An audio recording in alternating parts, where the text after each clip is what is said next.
Good evening, everyone. And when I chose What If Madagascar as my What If home base for my What If creations, I did it for a particular reason. And as you can see, What If Madagascar is like the real Madagascar.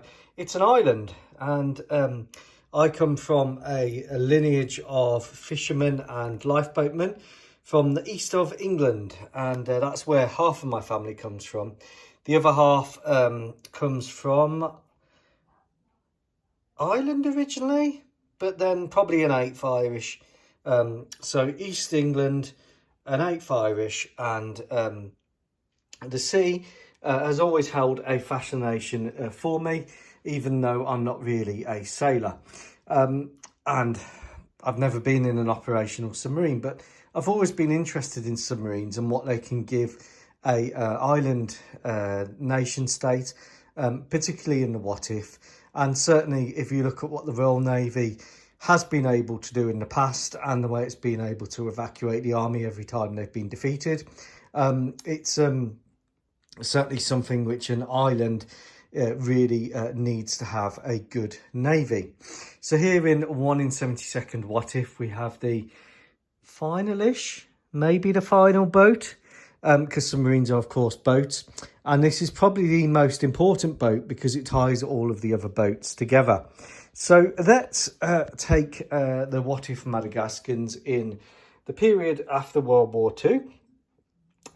When they have allied with America, they've been fighting with America and with Britain in the China, Burma, Asia theatre, which is here, and in the Pacific to help defeat the Japanese, working with their Anzac colleagues, the Australians and New Zealanders, to protect the kangaroos and march north to take over the Philippines and areas which Japan had taken over. So very bitter campaigns. But after World War II, they did not want the French to come back, and they saw this triangle here as very strategically important to them, which is down towards the Kerguelen Desolations Islands, Prince Edward Islands, and securing this coastal area of Africa. So this is what they call their strategic triangle. And of course, to do that and to protect themselves from the French coming back and taking them over, and also protecting from communism coming down and coming through Africa, they wanted a strong submarine force. Now they started off after World War II with this, the Type 23, which I've already done a video on. This is a special hobby, special Navy kit built as is. It's a multimedia, limited run production, plastic, resin and photo etch vest.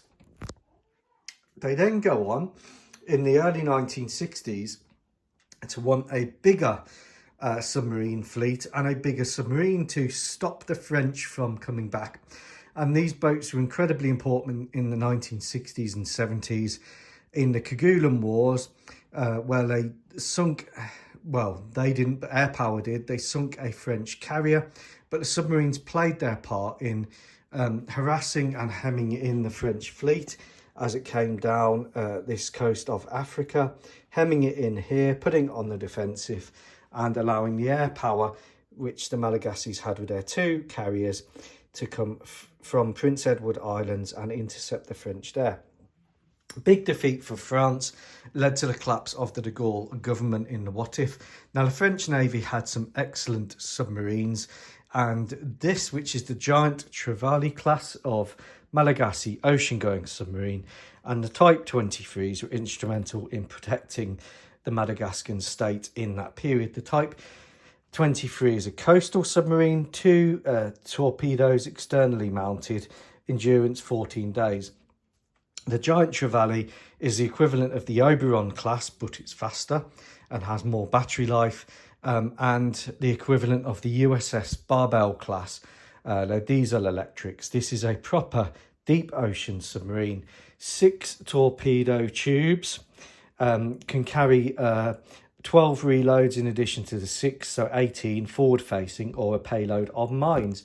These served between 1963 and 2010, when they were replaced by the Type 212. I did another video on that.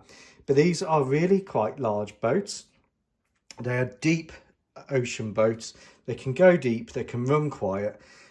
They have up to 5 days submerged on batteries because they have a large battery pack. The fin is obviously reconfigured, it's streamlined. Here's your radar for going on the surface. Here's your attack periscope with electronic radar warning receiver. Here's your observation periscope, exhaust, and your snorkel. The snorkel is used, these are all at half height, they would extend upwards for periscope depth. But this is what would be used. A submarine would stay submerged, use the snort to charge up the batteries by running its diesels. But as you can see, it's a big battery boat. It's essentially an electro boat, a Type 21 in more ways than one. What I've done to convert this 1 in 35 Bronco kit is I've just added some slightly smaller scale hatches for the escape hatch at the rear and provision hatch. And at the front here, these are just from eBay. I've not used the kit's wooden decking, but I've made my own. Just here, a working surface. Everything has been modified with plasticard. This sail is handmade from plasticard, as is much of the fixtures on the top. The kit itself just has plasticard for the torpedo tubes. I put some mesh in there for the grating because otherwise someone would fall in. And it has the sonar there underneath. I like where that's positioned. I don't really like the Oberon with it on the front at the top.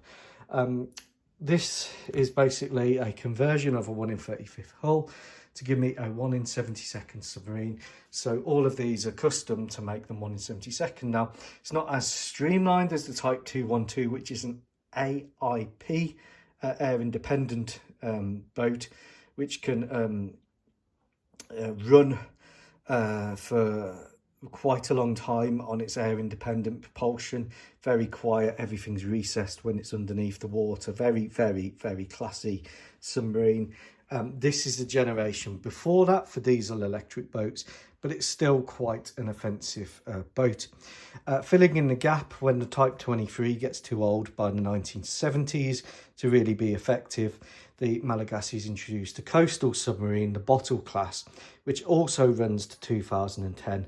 And then the role of this and the Giant Trevally is taken over by the Type 212.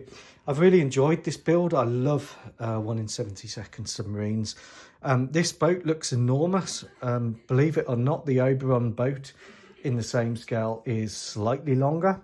The barbell, US diesel electric, and the USS Skipjack is actually slightly smaller. Beam is pretty much bang on for 1 in 72nd for a large boat. I've stuck with the 3-bladed propeller. Over time they would have gone to a 5-bladed propeller, but this is a museum sub. And I hope you like it. I've just done a little bit of weathering, not gone too mad. Painted black like the Royal Navy boats were, or at least a dark grey kind of colour. Little bits of weathering. The whole idea of this is that this is rubber and black paint. It's a real thick gloopy mixture to protect it from corrosion and also to reduce the signature. The other thing I should add is as these boats extended in their service lives, they receive new fire control systems, new electronic systems, upgraded sonars going in there, and also the machinery was mounted on rubber to reduce the transmission of noise in the hull. I absolutely love building boats. I hope some of you do too. Naval videos tend to do the worst on all of my channel, but here we go. I think for a what-if nation state, submarines are so important, and yes, the 9 boats of this class did keep the French at bay. Ta-ra.